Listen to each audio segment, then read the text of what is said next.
So I wanted to wrap up by telling you about John Frum, because this was in the documentary. But Werner Herzog, you've watched a few of his shows before. I've watched right? A Man Get Eaten by a Bear and another one. He had you know how occasionally he just is so interested in like he does like these nature stories, but he kind of gets sidetracked sometimes with these I think I watched his technology one. Yeah, too. lo and behold, yeah. But every now and then he gets sidetracked by his just human interest. And he's so interested in people and finding out about them that you'll be like, why did we just spend 5 minutes doing that in a Werner Herzog movie? Oh, yeah. So, like, in the bear one, it's all about a guy who goes out into the wild and hugs bears. Yeah. And for no reason other than that's what he likes to do. Yeah. But, yeah, in that film, there's, like, a weird exposition into, like, his uncle, who's just a quirky guy. Werner Herzog's uncle or this guy's uncle? The bear Timothy hugging. Treadwell's uncle. Yeah. The weird but see, bear. he sees a person and he just gets sidetracked. It's not part of the story. Doesn't matter to anything else. Just his uncle's an interesting guy, too. That's what happens to Werner Herzog. He sees an interesting person and for some reason goes, I'm going to spend 7 minutes of my fucking documentary just telling it's almost like a mini documentary of this guy's story, right? Yeah. So this happened in Into the Inferno. I wish I could remember the name of it, or Into the Volcano, but it's on Netflix. It's a Netflix original. And I hope they do more with Werner because I can't get enough Werner Herzog. I want a lot more Netflix documentaries. Yeah, dude, for as I'm much starving. I get tired, like they'll crank out a stand-up special a week. I don't know any of these fucking people. Like I'll watch the Norm Macdonald one, I'll watch the Sarah Silverman one, but I'm not going to watch fucking random Tom Segura every 3 weeks, you know? Well, Tom Segura is not so random, but he's not a great stand-up the way the other great ones are. But to spend all that money on stand-up when clearly I know there's people like me and you who just consume documentaries like candy. Yeah, that's all. I'd rather watch any documentary over like the next Adam Sandler film. Not saying anything about the modern day Shakespeare. Well, they could shave $10 million off of one of his budgets though, because they still give him like $60 million budgets. Give Adam Sandler $40 million, okay? Or just like cancel that one stand-up documentary or show and give me one more documentary. Give me another making or just start buying like anything. Documentaries are the most for independent filmmakers. They're the most done films because they're easier if you're an independent filmmaker. They're cranked out. So just start buying documentaries left and right. PBS does an American Experience, but they did. Netflix just bought the Oklahoma City one and the Ruby Ridge one, but PBS, the American Experience, they have like 50 years of these. Well, okay, I do have to say, it's hard for me to watch a slideshow documentary. You have to do something more than you didn't like the Oklahoma City one. No, that's right. Like the story was good, but I lost like about halfway through. I just lost it because it's just a slideshow. Yeah. Here's a picture of this. Here's a picture of that with a narrator. Yeah. You give me something more. The Texas shooting documentary. What was that? Tower was amazing. Tower. That was really good. But that was almost like a film, dude. The way they did that was unreal. But that's what I'm saying. They spiced it up. They did something different for once with the documentary. That was like whoever made that, I hope gets like wins something, because he had like it wasn't just like a documentary, it was like art. It was like watching art. Because the way he put it together, yeah, he and you almost like the whole thing. You see the young people, but then at the end he uses the real camera, so you see the young people become adults, and then you see they're still alive and they're telling this story. It's fucking amazing. Because there was a long period, the first half of that documentary, I thought he was having voice actors do the part of the kid and the, you know what I'm saying? Right. And then at the end you see they're the real fucking people, and it was like, blew my fucking mind. And I didn't even know any shit about that guy. I just knew he was the first. I actually wish it had gone a little more, because I'm always interested in the mind of the killer. I wish it had gone a little more into what made the guy start shooting people, because I still don't know. Instead of the story of it. Yeah, it was just the story of the day. Essentially, you experienced the story of the day, which was cool. I just wish I knew why this guy started randomly shooting So back people. to Herzog and this. So he got volcano. sidetracked, like we just did. He got sidetracked by John Frum. And John Frum, in this, so there's a volcano in Vanuatu, I think is the name of it, where the first survivor was filmed, was in Vanuatu. So it's this little bitty island with an active volcano on it, like a truly active volcano. And so he goes to the island and he starts talking to the people.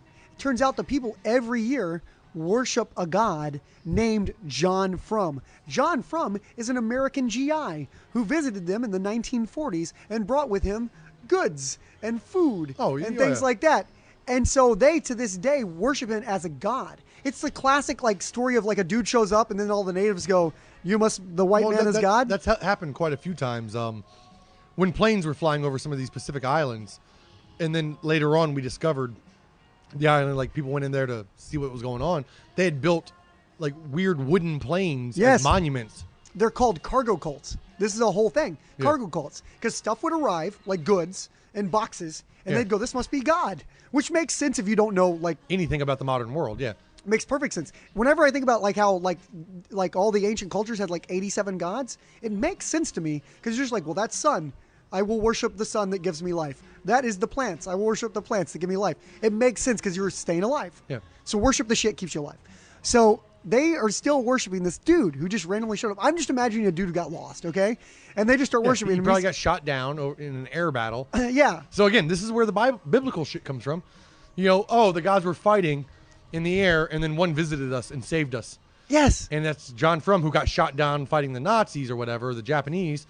And in all the stories, this should make you realize, like, about religion on a grander scale. Like, I went, oh my God, this is a mini scale, but, like, can we extrapolate that out? Yeah. Because then not only do they worship the guy that showed up and brought good shit, they worship him. They still say the legend is he's going to return and bring more good shit. Yeah. And so every year they have a ceremony the same time To for the pray guy for to him to come come back and bring the shit.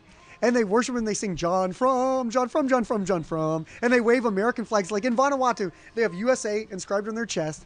They fly a flag of the United States and a flag of Georgia, where apparently he was from. So they worship the flag of Georgia, probably not even knowing what the fuck. Georgia the country or Georgia the state? the state. Probably not even know what the fuck the state is, right? But they have the flag. It's the craziest thing I've ever Instead seen. of a cross or something. It's the state flag of Georgia. Yeah.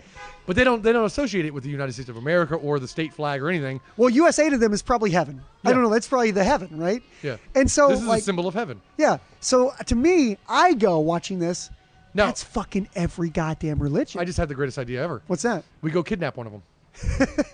We go out to that island and grab one of them, bring them back to the States, and show them Nirvana, and then we return them and drop them back off. That They'll way, be like the fish that was like, I saw, like, yeah, I saw the light at the end of the tunnel. And they'll tell another story, right? yeah, he'll come back and go like, I've been to heaven, and I've been back. Oh, you just got a bug in the beer.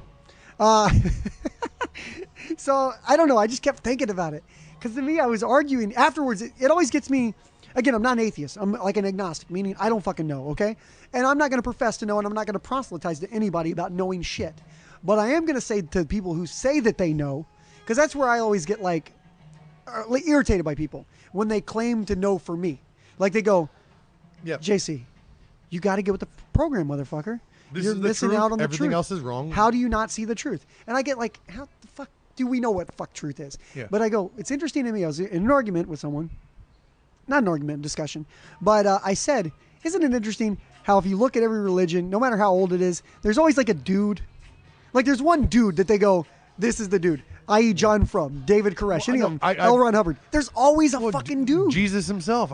He's a dude. And then they go, pretty sure- he's the guy and he's going to come back and give us I'm goodies. pretty sure there was just a dude walking around in sandals going like, dude, we don't have to kill each other. Let's just all chill Yeah, and be I guarantee nice. he was a cool fucking dude. There was a cool And fucking then, dude. like a bunch of his friends he met along the way went like, hey, y'all should listen to my friend.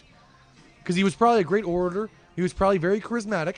And he was just a chill, cool dude. Or who knows? Because David Koresh was neither a great orator or charismatic. Well, that's a different story. He had a lot of guns and a promise. Yeah. Now, L. Ron Hubbard, I guarantee you, if you watch The Master, which is the movie kind of made about him with Philip Seymour Hoffman, The one that got Hoffman I killed. guarantee you there was something about L. Ron Hubbard that exuded like a confidence or an energy or something attracted you to him as a person. You Yeah, know? he's probably very charismatic if you Yeah. didn't look at his teeth. And, you know, he could do In that day and wonders. age, we probably all had shitty teeth, though. You know, in the 40s and 50s, we were probably You all remember had the 70s? No, didn't he start it in the 50s? Well, when he was 19, I mean, he died in 'Cause it like was like- 80-something. When all that shit caught on Dianetics, that was like post-World War II. So No, it caught on in like the 60s and 70s. Yeah. The same reason Charles Manson was able to get a following is the same reason L. Ron Hubbard had a But I foot in the guarantee you, door. I've seen Charles Manson talk. I'm not saying he's a good guy, but I'm saying that he's powerful when he There's speaks. something in his eyes that make you want to listen. You do want to hear what he People have that ability. You like, want to they're hear what born he with has to it. say. Yeah. And some people are crazy as fuck. But, Some people are both have that ability and crazy as fuck. well, that's what I mean. Yeah. That's what I mean. Some people look at that stare that really brings you in, and then they tell you about why dinosaurs aren't real. Whatever. But like, I'm pretty sure most of these world or religious leaders were those kind of people. They had a foothold, they had a following, and they told a better story than what was being told. And then again, there was probably a lot of self growth, or not growth, but like they had something out of it. Yeah. By telling the story that they were telling, they made something better for themselves. It wasn't purely. Well, again, if we talk about like what we were talking about at the beginning, how like the reason the invisible line works and the social contract works, it's self-preservation. Yeah. I'm sure there's always an element of self-preservation involved, or bettering one's life or one situation or whatever. I mean, yeah. Having followers is probably cool. If I'm a dude that's stuck in a situation where I have to like build a pyramid for this other dude, I'm going to tell a story where that dude's not in power. Like, let's just all be chill. Let's say you get lost in the jungle and your name's John Frum and you're worried cannibals are going to eat you. But then the cannibals say... C-3PO. Same story. Instead of eating you, the cannibals think you are their god. You're just going to go like, that's keeping me alive. So now I'm going to just start... I have 2 notes to wrap up this story. Yes, go ahead. A is Star Wars related, because that just led me to the C-3PO. When they show up and the Wookiees, or not the Wookiees, the Ewoks find them. Yeah. The Ewoks are going to eat everybody. They have them on a spit roast. Yeah, the Ewoks are fucking crazy. Until C-3PO goes like, don't eat my people. We're the gods. Because they worship C-3PO. So as much as everybody wants to hug and love on the Ewoks. Ewoks are a gang of tiny cannibal squirrels. They're not eating each other, but they were definitely going to eat Han Solo. They're murderer squirrels. Yeah. Okay. So, yeah, as long as we can agree that they are not... They're vicious, violent, murdering squirrels. Yes, they are. And very, very innovative. They took, like, where a bunch of people with laser and sky planes and laser swords couldn't do it, a bunch of tiny little squirrel people destroyed the Empire. This was the Vietnam War. They came at it not with better weaponry, but with like punji sticks and like, hiding in the fucking woods and getting you when you're not looking and shit. The Ewoks are the Vietnamese in the fucking Vietnam War, dude. You didn't see it coming, and you were like, why are we winning? But you weren't winning. So it's the fucking Ewoks, dude. It's just insane. With all the technology and know-how. Like, it got us through 2 films. Yeah. And the only ones that could actually defeat the Empire were the Ewoks. Ewoks could have taken the whole fucking thing over. And what's the second thing? I'm curious. I don't know. Now the Ewoks have made me lose track.